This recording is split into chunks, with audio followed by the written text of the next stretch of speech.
Hey, good morning, everybody. Welcome to my office. We are going to continue with The Boy at the Back of the Class by Onjali Rauf, and we are on chapter 12. It's called Syra and the Sea. When we all got to school that first Monday of the second term, it turned out that nearly everyone had heard of Ahmed's story.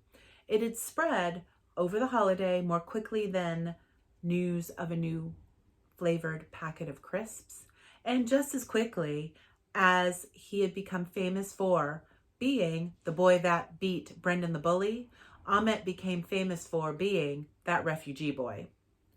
I don't think anyone kept their promise to Mrs. Khan of not asking him any questions, because everyone in class tried to sneak in at least one whenever they talked to him. Even Josie and Michael and Tom couldn't help themselves and started to ask things like, did you have cheese sandwiches in Syria? Or, what was the weather like in Greece? Or, did you ever eat snails and frogs in France?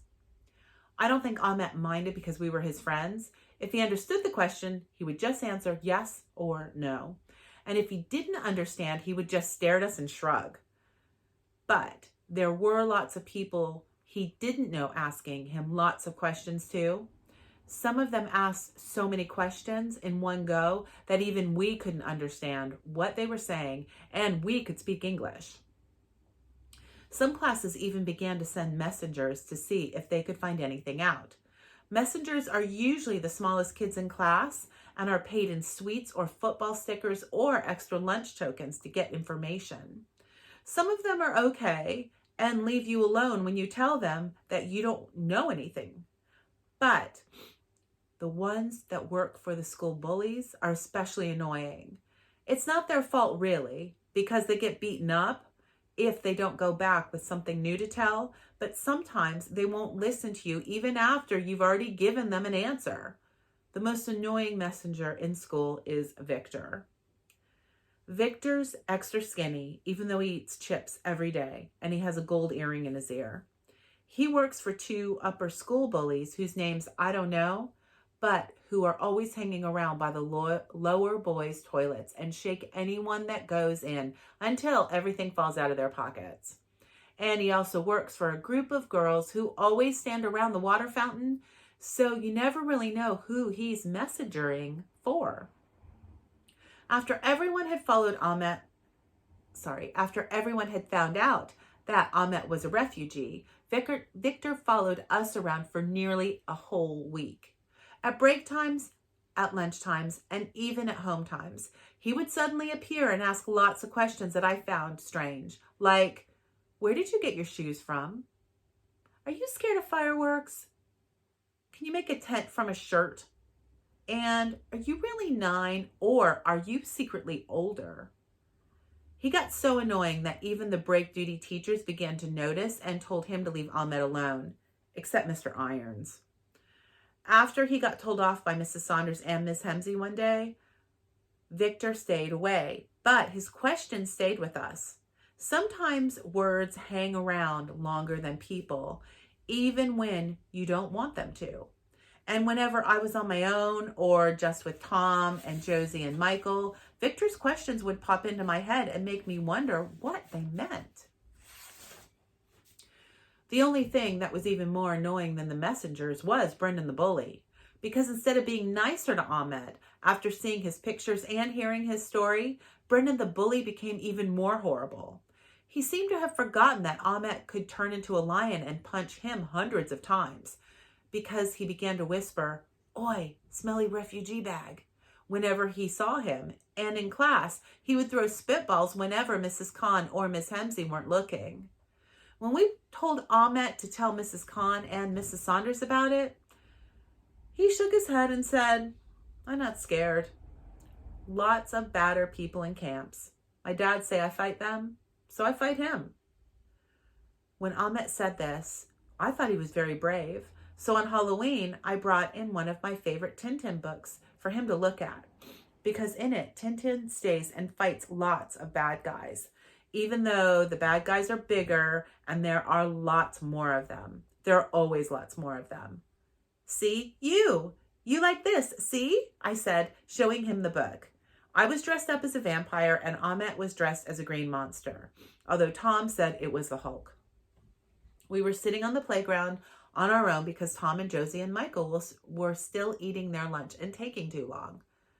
Tintin, he cried out when he saw the cover. You know Tintin? I asked, surprised. I hadn't thought about it before, but I guess Tintin really is famous everywhere. Yes, said Ahmed. I read all time. My dad, he read them to me. I nodded, remembering the voices my dad used to make when he read comics to me too. After a while, I said, I have all of them. You can see them if you like. I can keep this? Asked Ahmed. Oh, I said. I hadn't really meant to give him the book. I had only wanted to show it to him. But I knew I could ask Mom to find me another old copy in the library and save it for me when it was about to be thrown away, so I shrugged and said, sure. Ahmed gave me a big smile and started to flick through it. He stopped at the page and pointed to Captain Haddock. My dad, he had this, he said, moving his finger so that it pointed to Captain Haddock's beard. You? I shook my head. No, my dad didn't have a beard. But also, my dad? He's dead. Ahmed nodded sadly and looked down at the picture. I don't know where Dad is. Maybe he dead too? I looked over at Ahmed. He's not here in London? I asked. Ahmed shook his head. I come here. My dad, he behind. I frowned. Behind where? Ahmed shrugged and looked down at the comic book. Maybe he in France? Oh, I said, feeling sad for him. I'd hate it if I didn't know where my dad was or if he was still alive. I wanted to ask who the lady in the red scarf was and whether she could help him find his dad and where his mom and his sister and cat were. But then Ahmed flicked to another page and held it up to me. He was pointing to a picture. In it, Tintin and Captain Haddock and Snowy and a man with an eye patch were all standing on a raft in the middle of the ocean. And Captain Haddock was waving a flag that was made out of his blue jumper. See, said Ahmed quietly. I nodded. I have sister, he said. She there now. You mean here? I asked, pointing to the raft. No, said Ahmed. Here. He pointed to the ocean. And then I understood. Oh, I said. I felt strange, as if something had hit me on the inside of my chest. It was the same feeling I had in the hospital when Mom and Uncle Lenny told me that Dad had died. You mean your sister? Her name's Syra, said Ahmed.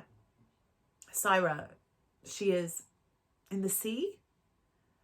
Ahmed nodded and rubbed his eyes. Then she's not with your cat? I asked quietly. Ahmed shook his head. Cat dead, in mountains. And then flicking to another page, he pointed to a tent and said, Mom's sick. Last time I see her. Oh, I said. I wanted to cry, but Ahmed wasn't crying, so I didn't think I should cry either. Instead, I stared at the picture he was pointing at so hard that he couldn't see my eyes. We didn't say anything else after that because a few seconds later, Michael and Josie came out and joined us. Tom was still inside because it was chocolate pudding day and he always tried to get an extra piece after everyone else had left. I waited to see if Ahmed would show him the picture and tell them about Syra and the sea and his mom too, but he didn't. And when he looked at me and shook his head, I knew that he wanted to keep it a secret. I nodded and made a silent promise to Ahmed that I wouldn't tell anyone. But I didn't know that I would be forced to break my promise the very next day, because that was when I heard something, and it was a something so scary that it changed everything.